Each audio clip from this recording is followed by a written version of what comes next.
Día de cobrar. El fresco de la madrugada golpeó el rostro del maestro Anselmo. Se encaminó con paso lento hasta la caballeriza donde Tecorichi dormitaba. A tientas levantó la aldaba de la puerta y ya en el interior encendió un cerillo.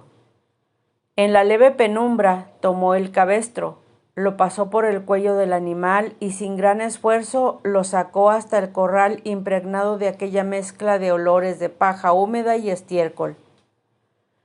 Colocó sobre el lomo del caballo el sudadero, introdujo el bocado en el hocico con un tirón, rodeó el cuello con las bridas y acomodó la bardada. Con mecánicos movimientos echó la moldura sobre el animal y ajustó el cincho. El vientecillo que bajaba de las montañas levantaba suavemente la hojarasca y la llevaba hasta los rincones del corral. Sería duro aquel día, sin embargo, lo motivaba la idea de cobrar su sueldo. Miró el firmamento puro, estrellado, y en el poniente la luna llena que pujaba por ocultarse entre las crestas de la tierra. Todo estaba en calma. Solo, a lo lejos, el ladrar de algún perro desvelado perturbaba aquella quietud de madrugada. Con un suspiro de resignación, Anselmo tomó montura y Tecorichi, forzado y estimulado por el fuete, emprendió la marcha. En breves instantes, caballo y profesor se perdieron en la oscuridad de la noche. La vereda era áspera, difícil. Las herraduras del caballo sacaban chispas al roce con las rocas, y el monótono crujir del cuero de la silla acompañaba el suave resoplido de la bestia. 8 horas, 8 horas de libertad y soledad, tiempo suficiente para pensar, recordar, planear, fastidiarse y, si fuera posible, hasta dormitar. La senda era angosta, quebradiza. Los matorrales espinosos hacían contraste con la estatura de los encinos que luchaban por adherirse a las rocas erosionadas por el paso de los siglos. Tecorichi, con paso propio de caballo de montaña, descendió por la angosta vereda hasta el río, que en aquella época del año llevaba poco caudal. Pronto la marcha se hizo apacible.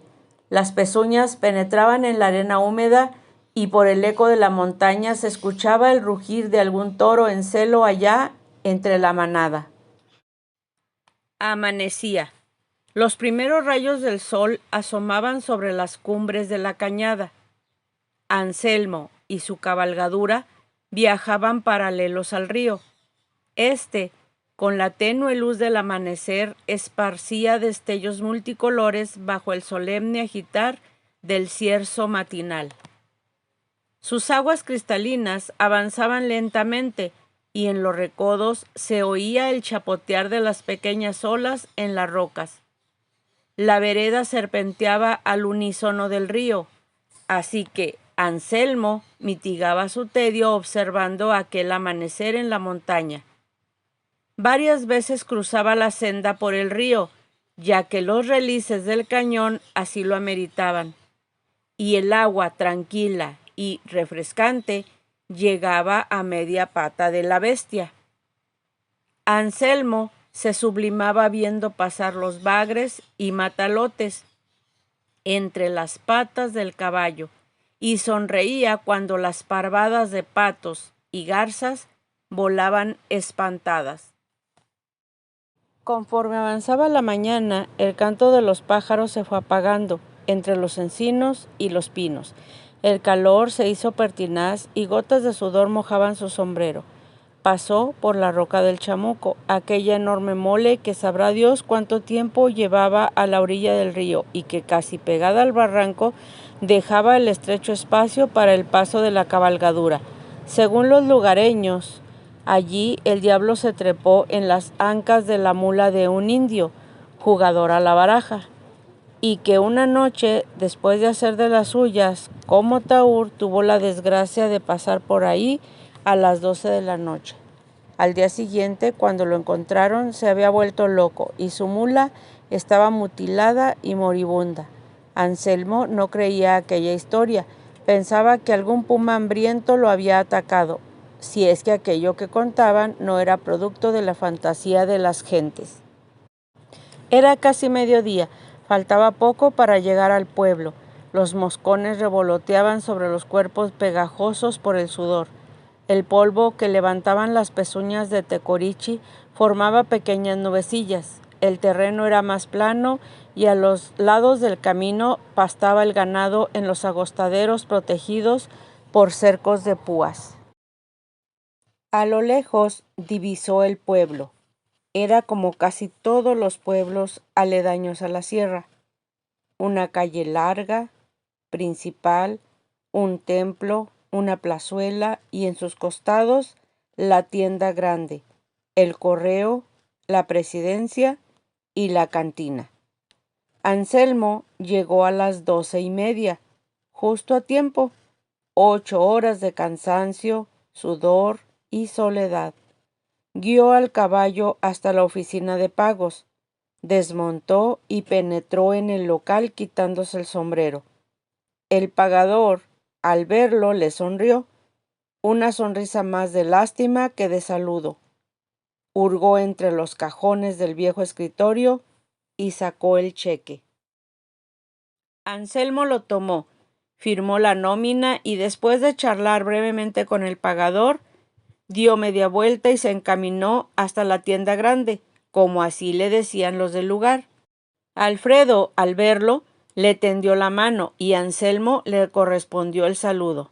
Sacó de la bolsa izquierda de su camisa el cheque y pidió un paquete de cigarros, una botella de aguardiente y una bolsita de dulces. Pronto el tendero surtió el pedido y Anselmo firmó el cheque. Le dieron su cambio y con un gesto de despedida salió justamente cuando la tienda iba a ser cerrada, ya que era la hora de la comida. Introdujo los dulces, los cigarros y la botella en las alforjas de la silla y, cabestreando el caballo, se dirigió a la única fonda del lugar. Dejó atada a la bestia en un poste y entró en el aromático lugar. Encontró una mesa desocupada, tomó asiento y una mujer gorda y mayor se acercó. Después de 2 cervezas, a medio helar, tomó la sopa, el guisado y los frijoles. Pidió otra cerveza y a sorbos lentos la bebió mientras por la ventana veía la pared enfrente. Era de adobe, estaba encalada y sobre aquella cal amarillenta y sucia se veía no sé qué propaganda política.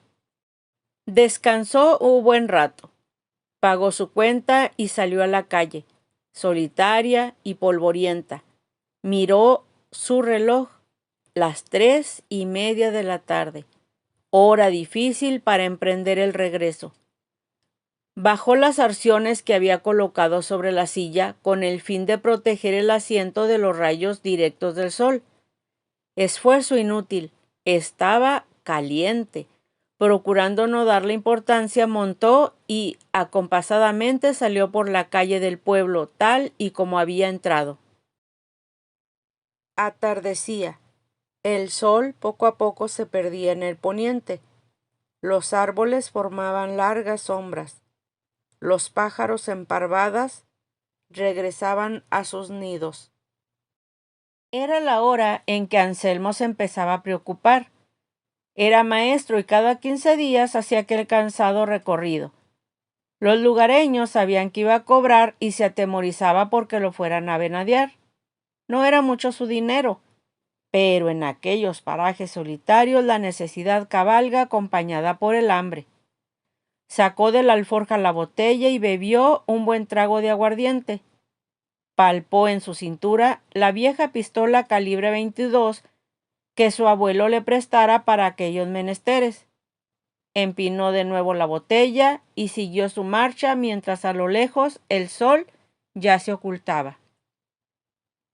Las sombras de la noche pronto aparecieron y en lo alto brilló la estrella vespertina, siempre tan puntual a su cita en aquella época del año. Tecorichi De regreso a casa, marchaba con más rapidez que en la mañana. Entre los breñales se escuchaba el aullido de los coyotes y los ruidos nocturnos que repercutían por el faldeo de la sierra lo inquietaban. La luna estaba crecida. En lo alto del cañón apareció como una enorme moneda de plata, y gracias al tenue fulgor, Anselmo pudo apreciar aquella naturaleza que lo rodeaba. Al llegar al río nuevamente, el reflejo lunar esparcía rayos de un blanco metálico, y así, pronto, divisó entre la luz difusa la enorme roca del Chamuco. La fatiga, la soledad y el mal humor lo traían demasiado tenso. Empezó a imaginarse cosas, al indio Taur, la mula destrozada, en fin, un incontrolable nerviosismo se fue apoderando de él. Quiso canturrear para disipar el miedo, pero de su garganta solo salió un grave quejido. Tomó de nuevo un trago de aguardiente y comenzó a rezar. Anselmo no era muy religioso, pero aquel día algo extraño notaba en el ambiente. Gruesas gotas de sudor empezaron a correr por su frente y sus mejillas, y aquella roca enorme a la que más y más se acercaba, no había manera de sacarle vuelta. Era la única pasada y la luna iluminaba claramente el estrecho espacio que debía cruzar. De pronto, Tecorichi, que hasta ese momento caminaba tranquilamente, dirigió sus orejas hacia el frente, directo al sendero. Anselmo de inmediato lo notó, aguzó su vista al camino y solo vio la roca, nada más que la famosa roca del Chamuco. El caballo empezó a encabritarse. Él también sentía algo raro en el entorno. Con gran esfuerzo, Anselmo lograba dominarlo. Los tirones de la rienda eran violentos y el silbar del fuete rasgaba el aire que era apagado por el golpe seco en la bestia. Al llegar a la roca, Anselmo sentía erizado el cabello, los ojos llorosos y una opresión en el pecho. Escuchaba su corazón que latía con fuerza y encomendó su alma al Todopoderoso. Cerró los ojos, trató de dominarse sin lograrlo, miró la luna brillante mientras el caballo continuaba su forcejeo. Se rehusaba a caminar. Sus pasos laterales y sus violentos saltos producían agudos sonidos que se estallaban en las laderas de la cañada. ¿Qué te pasa, Tecorichi? ¿Qué es lo que sientes en esta maldita cañada? Anselmo notaba que su voz solo era un gemido de terror.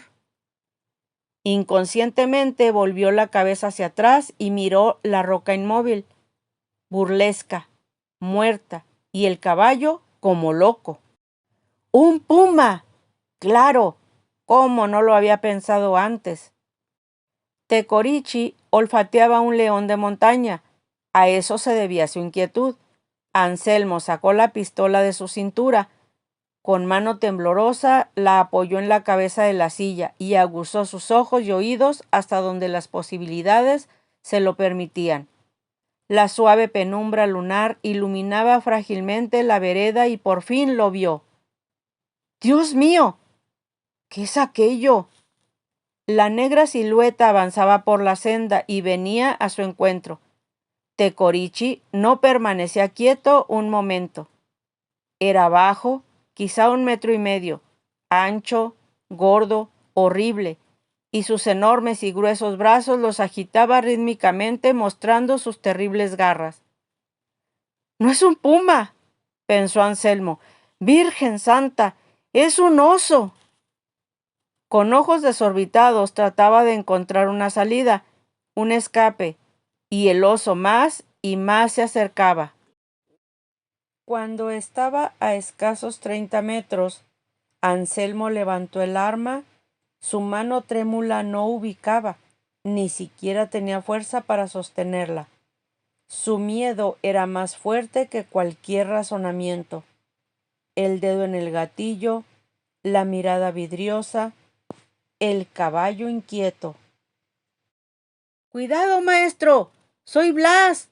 ¡No dispare! ¡Soy Blas! El arma cayó en la arena. Anselmo se deslizó suavemente rozando el cuello de la bestia y se quedó sentado a la orilla del relis. Poco a poco empezó a reír hasta que su carcajada se convirtió en un llanto incontrolable. ¿Qué le pasa, maestro?, exclamó Blas, quitándose rápidamente la soga que llevaba al cuello y donde colgaba media docena de gallinas que cargaba en cada lado. Anselmo no habló. Aún entre sollozos y con paso tambaleante, se acercó al caballo, sacó la botella de aguardiente y bebió un enorme trago. Luego, tosiendo, le pasó la botella al hombre más bajito de la comunidad, que iba a viajar toda la noche, a pie, hasta el pueblo para vender sus gallinas. Blas no comprendía. El maestro viene tomado, se dijo. Menos mal que ya merito llega al rancho.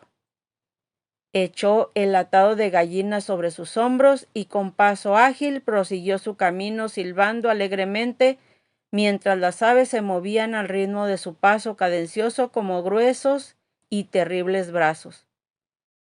Anselmo se quedó serio, confuso, y en lo alto la luna sonreía.